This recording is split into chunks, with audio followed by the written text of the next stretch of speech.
reliable. He's there. The whole project, he's there contributing. I just go merge, merge, merge. And we took everybody's suggestions and merged them into the project. We were up past 500 requirements at one point. Then a couple months later, Rico shows up, and Rico's like, it's Blitzkrieg time, Jim. And Rico shows up and does like 20 PRs. Boom! Take my requirements. So I'm like, you have no choice. You have got to be one of the leads. I made him a lead right away. And then, so Rico is like, I'm like losing sleep because of Rico. It's like, it doesn't stop. I wake up and like 30 more PRs. Take that, Jim. Take my requirements. Good job, Rico.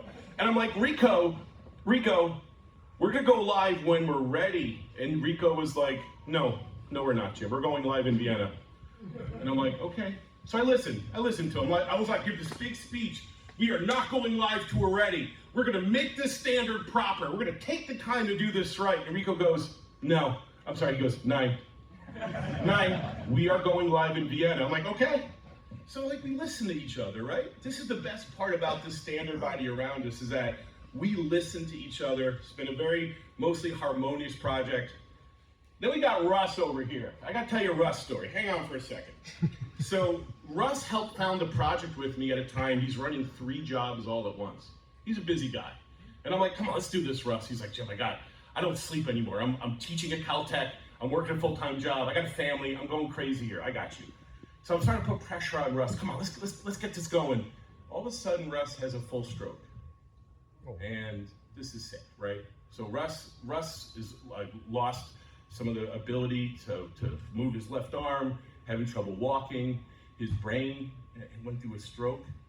And I'm like, what do I do? Right? What do I do with Russ? I talked to a friend of mine who's a doctor, and he was like, hey, Jim, is he coming back? I'm like, yeah, his brain is coming back. They're like, then don't treat him like any other person. Push him. I'm like, I can do that. Yeah, I can do that. Yeah. I can definitely push people. So here's Russ. Now, by the way, think of all the excuses why you have not contributed to an OWASP project. You're busy, you got family, you got too much to do. Yeah, all of your excuses why you're not contributing to OWASP projects, let me put some context in. So Russ has a full stroke. He's now in rehab.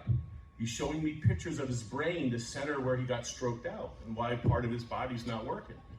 And so here's Russ in rehab after a stroke, and he's submitting PRs incorrectly. And so we're like, hey, Russ, get your act together. We need proper PRs. And he's like, Jim, I am in rehab, like, and half of my body's not working. And then Rico goes, oh, we don't care, give us PRs. No, exactly. I'm like, yeah, exactly. I don't need excuses, I need PRs. He's like, bastards. So I want to put context in this. So here's Rico and I tag team pushing Russ to like get his PRs proper. Russ is in rehab, half of his body's not working. So he's right-handed on an Android phone, punching out requirements while in rehab, recovering from a stroke. So think about your excuses why you're not contributing to OWASP and go F yourself. This guy is in rehab with one hand on a phone, contributing every day to our standard while life and death is on the line for him. And like, I have never seen anybody at OWASP ever behave at that level. That is the most hardcore contributor I have ever seen. So I'm going to give this man a round of applause.